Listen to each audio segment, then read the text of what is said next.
fact that this sculpture was created as a memorial to those who assisted in the Hurricane Katrina recovery, to now put this exactly where we are is quite fitting, because while Jefferson Parish was not as devastated as other areas in Katrina, just 2 years ago in Hurricane Ida, it was the opposite.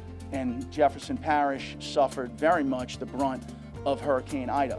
What we did here in Lafreniere Park, I led the largest food and supply distribution in Jefferson Parish history in the aftermath of Hurricane Ida. So I find it awfully fitting that a memorial to hurricane devastation and recovery will basically be at the foot of what we did just 2 years ago. Lafreniere Park is a beautiful setting for Grateful Laborers.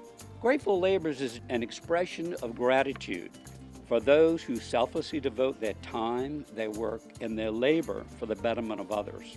When I first made the piece, I was inspired by the thousands of Katrina volunteers, because where would we be without them?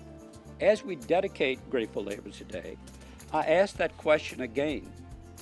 Where would we be without our first responders, our healthcare workers, those who got us through the pandemic, other hurricanes, and are still there when we need them, day in and day out?